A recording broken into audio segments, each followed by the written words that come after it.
एक गरीब का प्यार।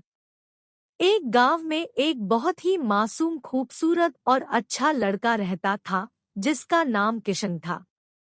उसके परिवार में उसके माँ बाप, भाई बहन सभी थे, लेकिन दुख की बात यह थी कि उसके माँ बाप बहुत ही ज्यादा गरीब थे। इतना गरीब कि बड़ी मुश्किलों से उनका गुजारा हो पाता था। लेकिन किशन पढ़ने में बहुत तेज और समझदार था और वह गांव के सरकारी स्कूल में ही पढ़ता था। एक दिन की बात है, किशन को एक लड़की को देखते ही उससे प्यार हो गया, यानी उससे पहली नजर में वो प्यार कर बैठा था। उसकी दिल की गहराइयों में वो लड़की पूरी तरह से उतर चुकी थी और उस लड़की का नाम दिव्या था। दिव्या एक अमीर घर की इकलौती लड़की थी। अब किशन दिव्या को छुप छुप कर देखने लगा, लेकिन एक दिन दिव्या ने ऐसा करते उसे देख लिया, मगर दिव्या ने उसे कुछ भी न कहा क्योंकि किशन था ही इतना मासूम। अब किशन धीरे धीरे दिव्या के प्यार में इतना खो गया कि उसका न तो पढ़ाई में मन लगता था और न ही उसे खाने पीने का होश था। वह 24 घंटे ही उसी के ही प्यार में खोया रहता था। खैर, दिन तो जैसे तैसे उसका कट ही जाता था, मगर रात भर वह बिस्तर पर करवट बदलता रहता कि कब सुबह हो और उसकी एक झलक दिखे। अगर एक दिन भी वह लड़की उसे नजर नहीं आती तो वह अकेले में जाकर रोने लगता था।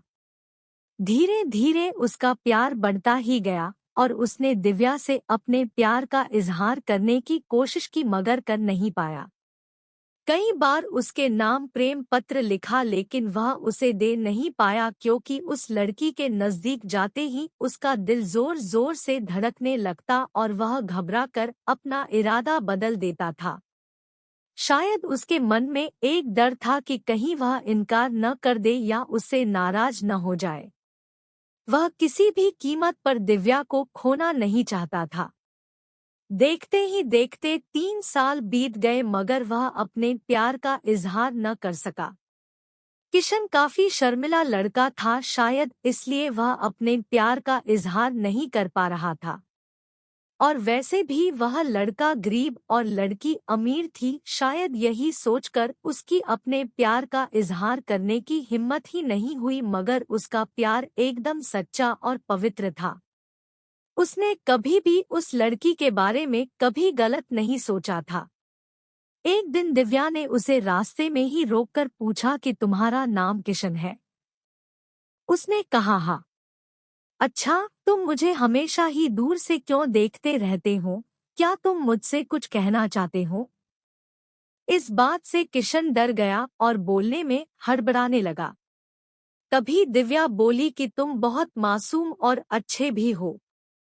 उस दिन शायद बात बन ही जाती, मगर किशन उससे बात करने में बहुत ही ज्यादा शर्मा रहा था, तो दिव्या ने कहा कि क्या तुम मुझसे दोस्ती करोगे? ये कहकर दिव्या ने अपना हाथ आगे बढ़ा दिया तो जल्दी से किशन ने उसका हाथ अपने हाथ में लिया और कहा कि हाँ, मैं तुमसे दोस्ती करना चाहता हूँ। दिव्या के चेहरे से लग रहा था कि वो किशन से पूरी तरह इम्प्रेस हो चुकी थी। अब वो दोनों ही एक दोस्त की तरह मिलने लगे और दिव्या को भी शायद उससे प्यार हो चुका था और वो भी किशन के कुछ बोलने का इंतजार कर रही थी। किशन को भी ये पता लग चुका था कि दिव्या अब पूरी तरह से उसकी दीवानी हो चुकी थी, बस उसे प्रपोज करने की ही देर थी। मतलब उन दोनों को ही एक दूसरे से बेहद प्यार हो चुका था। तभी एक दिन किशन के पिताजी बहुत बीमार हो गए और वो वैसे भी अब काफी बुजुर्ग हो चुके थे, इसलिए उनसे काम की कोई भी उम्मीद नहीं थी। किशन के पिताजी की ही वजह से घर का सारा खर्चा चलता था, लेकिन अब क्या होगा? किशन की 2 जवान बहन भी थी जिनकी अब शादी भी करनी थी।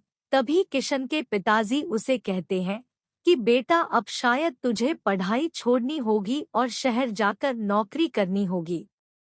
शहर में मेरा एक दोस्त व्यापारी है, राम प्रसाद, वो तुझे अपने पास काम पर जरूर रख लेंगे, तू बस उसे मेरा नाम बता देना। मेरा नाम सुनते ही वो तुझे काम पर रख लेगा और तनख्वाह भी अच्छी दे देगा। परिवार को दुखी देखकर किशन को शहर जाना ही पड़ा। किशन अपने गरीब परिवार के लिए शहर कमाने तो चला गया, लेकिन अब उसका हाल जल बिन मछली के हो गई। वह 21 साल का लड़का दिन भर काम करता और रात भर उस लड़की की याद में रोता रहता। ऐसे ही करीब 1.5 साल बीत गया, तभी एक दिन उसका दिल ऐसा उड़ा कि वह काम छोड़कर शहर से अपने गांव भाग आया। गांव आकर वह देखता है कि 10 दिनों के बाद दिव्या की तो शादी होने वाली थी और वो उस शादी से बहुत दुखी भी लग रही थी। तभी किशन की मां ने बताया कि तेरी एक दोस्त दिव्या कई बार अपने घर पर आई थी और वो बस तेरे ही बारे में पूछती थी। अब तो किशन को ऐसा लग रहा था कि जैसे उसकी तो सारी दुनिया, सारी खुशियां ही उजड़ चुकी हों, लेकिन वह क्या करता। एक तरफ प्यार था और दूसरी तरफ गरीब परिवार था और उसके कंधे पर पूरी जिम्मेदारी भी थी। वह दिव्या से आखिरी बार भी नहीं मिला और उसने ये फैसला कर लिया कि उसे अपने बूढ़े माँ बाप और अपने छोटे भाई और बड़ी बहनों की खुशी के लिए अपने प्यार की कुर्बानी देनी ही पड़ेगी। ये सोचकर उसने अपना फूल जैसा दिल पत्थर का बना लिया और वो दिव्या से भी बिना मिले ही शहर वापस चला गया। जाते जाते भी उसकी जान निकल रही थी कि काश दिव्या उसे मिल जाती।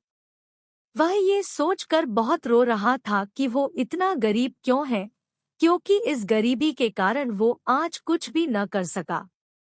लेकिन किशन आज भी दिव्या के बारे सोच सोच कर छुप छुप के खूब रोता है और खूब तड़पता। उसके मन में आज भी सिर्फ दिव्या के लिए ही फीलिंग और प्यार है। आज भी वो बताना चाहता है कि दिव्या, मैं तुमसे बेहद प्यार करता हूँ, और वह सिर्फ एक बार दिव्या से ये पूछना चाहता है कि क्या वो भी उससे प्यार करती है। लेकिन किशन ने तो प्यार और परिवार के फर्ज में परिवार को चुन लिया। तो दोस्तों, किशन ने परिवार के फर्ज को चुनकर सही किया, और क्या उसे इतने गरीब परिवार को मजबूरी में छोड़कर अपने प्यार को अपनाना चाहिए था? प्लीज कमेंट करके अपनी राय बताएं। धन्यवाद।